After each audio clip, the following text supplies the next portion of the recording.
Hello everyone and welcome back to another Universe Sandbox video, and today we're going to be doing another object competition video. But before we get into today's competition, guys, like always, we must go over the results of the previous competition. So, looking at the results of the previous one, it looks like Chensich took this one by absolute storm. They got 9 votes overall. No one else was close to that. So yeah, congrats to them. And their object was this object here, the Fragnanat, or however you say it, which had those really cool sort of explosion areas on it of collisions.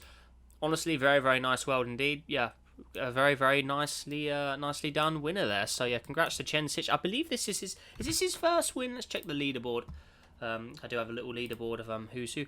Yeah, it is his first win. Yeah, congratulations to him for taking his first win in object competition. So yeah, Chensich takes that win with their object here. But with that all said and done, guys, let's get on to today's competition.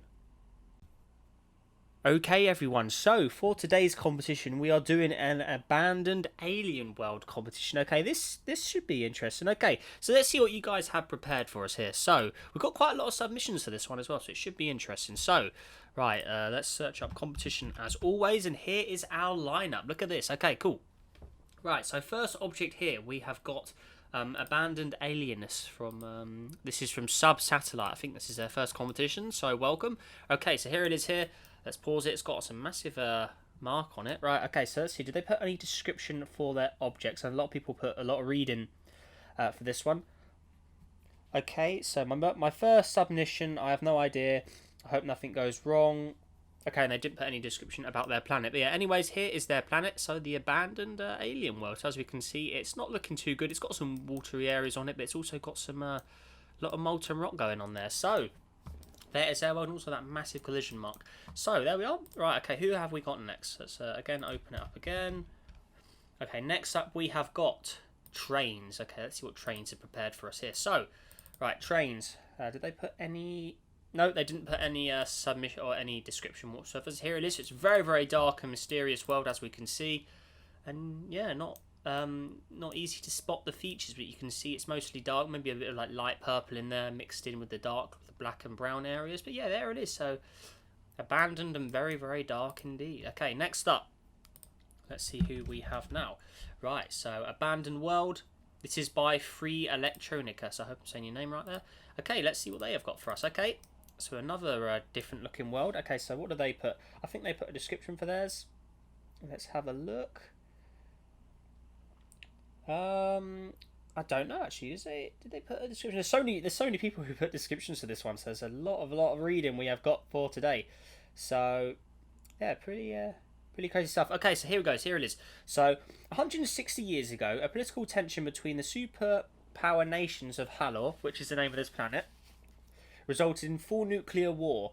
Almost all the people still on the planet died either from the blasts themselves or enormous nuclear winter which followed. Okay, so that's obviously where this appearance comes from. Okay. The colonies built by the aliens of Halor on its moons and the neighbouring planets, and a few who managed to escape via rocket have left a few survivors to destroy themselves, wearing over what remains of the rotting icy cities. Okay, so nuclear winter there has really hurt this planet. Okay, so a thick haze covers Halor, blasted up and disturbed by the bombs. The fallout is still present, polluting the clouds a sickening brown. Almost half of the water is frozen over, except for some small lakes and rivers near the equator. Grey patches on the planet's dark side mark desolate cities. Some lights still powered by automatic reactors underneath the cities. Okay, so let's have a little look behind. Can you see any? It doesn't look like we can, actually, so... Although, if you look very carefully, and I mean really carefully, you can see... There they are. Pretty cool stuff there. So there's Halor. Right, so let's see who we have got next. Okay, so competition... Okay, everyone, so next up we have got Core's alien world here, so let's see what they are prepared for us today. Okay, here it is. Right, looks like the water underneath just glitched out. Let's quickly fix that. But yeah, there we are, so let's just keep clicking that. Okay, so it's something along the lines of this, I think it was meant to look like. But yeah, there we are. So alien world, which is similar to Proxima Centauri b, with an orange surface and atmosphere. This planet orbited a blue main sequence star and was the only Hattel planet out of the other 5. But it got ejected out of the system by a rogue black hole. Some of the creatures were able to escape, but 99% of all life went extinct. Okay, so there it is. So alien world. Looking underneath, there you go. So yeah, it's got a lot of water on it, but we did see it, the surface did glitch when we spawned it in. So yeah, something like that. So put it all back on. There you go. Cool. Right, next up, who have we got now? It's so, honestly, it's so annoying it doesn't save what you search. That is really, really annoying. Next up, we got Siren's object here. Okay, oh, wow, okay, so this one's not even spherical. What is happening there? Look at that. Okay, that's awesome, because I've never seen that before, but it is an asteroid with an atmosphere. And the atmosphere is... That is so flipping cool. We need more objects like this. Look at that. How cool is that? Honestly, that is amazing. Right. So what has Siren said? Okay, so let's see. Siren. Warning: this world may look very broken. Don't worry, as it is intentional. Yeah, it does look really, really cool. So, okay. Invida is a binary world orbiting another one. Okay. The civilization on Invida A was very advanced and had already spread about multiple worlds. The civilization is always mining for rare materials deeper in the core of the world to create power plants beneath. The crust of the earth during their latest dig wanted to go deeper, causing the core of the world to get very unstable, causing the tectonic plates everywhere to suddenly move a lot faster, creating massive earthquakes, tsunamis and fires. Most of the civilization has already moved away from this world, but the poor ones are left here to die a horrible death. Okay. Wow, okay, so he says he's planning to put it in a full system as well, which would be really cool. So they messed up the tectonics of this object, and it's clearly really, really upset it. So there we are. But yeah, that looks so cool, honestly, with the atmosphere on top. I mean, also, if it didn't have the atmosphere, which we can't actually remove the atmosphere because it's in asteroid form, so pretty cool. But if you were to remove the atmosphere, it would literally just be an asteroid with a lot of collision marks. And it's also an asteroid with city lights as well. So yeah, that looks really, really cool. I really, really like that. So there is Siren's one. Okay, next up we have got, let's have a look, J248's object. So here it is. Okay, so let's see what they're put for their one here. Made this using the attributes of 3 planets. Okay, so here we go. So let's have a look underneath it here. So as we can see, it's got some water on it. It does look a little desolate, even though it's got green on it. But yeah, there you go. So there it is. And then obviously pretty toxic looking atmosphere in a way there. So there's that one. Okay. Right, next up we have got... Man, it's so annoying. We have to keep searching this every time. Right, next up we got Chen Stitches on. So our most recent winner. Let's see what he has prepared for us. Oh, so he's using the theme again, which he did last video, with collision marks everywhere. Almost like volcanic eruptions. I mean, they do look pretty cool. Maybe he used the laser as well. Okay, so let's see what he said about this object. Okay, right. Oh, I scrolled into the previous competition. Hang on. Right, where are we? Okay, this planet orbits a mid-sequence orange dwarf and used to have a civilization 1.4 on the Kardashev scale. They detected 2 supervolcanoes 200 years ago in advance, and they left the planet. They erupted and covered the planet in thick clouds and acidic, shallow oceans and ice caps. They have basically built indestructible cities, so they have left a permanent mark on the planet. Okay, or permanent mark on this system. So there it is. So supervolcanoes, they've caused right a mess, and you can see there's a lot of like clouds and stuff going around as well. So there you go. That is John as well. That planet's called John. So there we are. Okay, so that was Chen Stitches one. Right, next up we have got Pluto Neon. Okay, so let's spawn it in there. Here we go. I think their planet was called... Okay, so question mark, question mark, question mark. Okay, so it's so mysterious and abandoned it doesn't even have a name. Alien world. I know it was that was cause one. So this is Pluto Neon. Sorry, right. Now this planet was struck by a large meteor which contained a highly contagious red fungus that grows at alarming rates. Okay. The fungus was leaked out in a short time, and the fungus ate nearly half the planet as seen by the red landscape, threatening all other life forms on the planet. The fungus is even capable of glowing red in the dark. I based this world after the aftermath of events in a short game called Reactor. By the way, the name of the file is not the same as the planet. Oh yeah, his file name was called Illegal Characters, but the name of the planet is just Questionmark. So, yeah, pretty interesting stuff. But yeah, there it is. So having a look underneath the atmosphere, you can see the red fungus. So that does look very menacing indeed. Look at that. Wowee. It's also got some red city lights to make it look even more menacing at night time. So there you go. I like it. Nice concept. Right, next up we have got... this is Exiled Neptunians. Okay, so let's see what they have got for us here. Okay, so it looks like we've got a Titan-like well. So what did they say about theirs? They got a lot of reading. Okay, so this one is called Rust.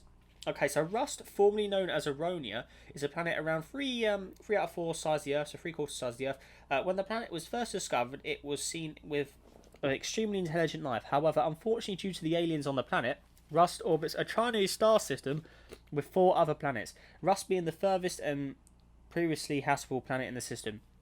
This caused extreme climate change, which would end up killing all of the life, completely destroying the world and making it into what is considered a hybrid of Venus and Mars. Okay, so a cold watery world with a thick atmosphere. Okay, the aliens appear to have known about their upcoming demise and evacuated planets, searching for potential in the neighbouring planets. Rust, in its destroyed state, has a dusty, Titan-like atmosphere with dark red clouds. The snow appears to have radiation fallout, turning it brown. The water on Rust is a maroon-like colour. The surface has a tan-like appearance. 2 quick notes: the cloud average should be 150%. And opacity at 115. I think that does look correct on first glance. We'll have a quick peek in there. So clouds, where are we? We want the atmosphere opacity. So 91.7. He says he wants it at 115, but I mean you can only go up to, you can't go higher than 100. So I mean, yeah, I think that's fairly correct what he said. Okay. I'm going to put the legacy habitable version of this world in custom objects for all. Okay, cool. So he's made like a normal version of it as well, which he's put in the Discord server. So if you want to check that out, definitely feel free. But yeah, there we are. So that is his world. Have a look underneath. So there you go. Oh wow, that thing does look actually wrecked. Okay, so you can see the maroon red as well. Yeah. Okay, there we go. So that is Rust from Exile Neptunian. And lastly, I think it was Mad Planet Guy we have to visit. So let's see what he has got for us here. So yeah. Okay, so Comp Abandoned World, Mad Planet Guy. Okay, so let's see what he has got here. Here it is. Ooh, okay, it's quite similar to Core's World back here, but with a thicker atmosphere by the looks of it. So here it is. So Comp Abandoned. Okay, so let's see what he has said for us here. Okay, so he said, to avoid the stupid water bug, could you set the ocean level to 13.5? Okay, so let's have a little look. Ocean level, that should be on surface, sea level. So he wants it to 13.5. So let's just type it in. So I think that is what he wants. Okay. It looks like it does in the picture. So let's have a little look underneath. So he hasn't given any description, but here is the world. So it hasn't got much water on it, as we can see. It looks like this was once a Venus or a Mercury. I'm not exactly sure, but it's definitely using one of the planet textures. But yeah, there it is. That's definitely not a Venus texture. Maybe it's one of Saturn's moons. But yeah, there it is. So does look abandoned. It does look just ruined. Obviously, a few bits of water remaining, but not really much going on. If we want to increase the water a bit, I mean, there's a better look of it, but I think it looks better with less water personally. So yeah, there it is. And also clouds, very obviously thick orange-like clouds, and an atmosphere to go on top of it as well, giving it that very thick sort of golden haze, which does look really cool. So yeah, there we go. There is Mad Planet Guy's world. But yeah, with all that said and done, that does it for all of the competition objects. So a massive thank you to everyone who has participated in this competition today. Well, we got a lot of submissions here. I mean, look at this. Got a good look of everyone. So yeah, massive thank you to everyone indeed for sending all of these in. And yeah, we got a real nice lineup. But if we put them all together, we can see a trend that orange and yellow is probably the most popular colour in here. Orange, yellows, browns. 100% the most popular colour. So yeah, there you go. We can see that everyone's interpretations, there still is a similarity that yeah, oranges and yellows seem to be the most popular colour for this. So yeah, pretty interesting stuff indeed. But yeah, with all that said and done, good luck to everyone in this competition, guys. And yeah, if you'd like to take part in the voting for this competition, make sure to join my Discord server, link in the description, where you can upload your objects there and also take part in the voting process. But yeah, like I said, with all that said and done, good luck to everyone in the votes. And yeah, massive thank you indeed for everyone participating as well. So yeah, that does it for the Abandoned Alien World competition, guys. So yeah, really hope you enjoyed it. If you did, hit that like button, subscribe for more. Helps on the journey to 13... No, is it? Why did I say 13? 23, I should say. 23,000 subscribers. And yeah, make sure you have a great day. Stay safe out there, guys. And I'll see you in the next video. Goodbye.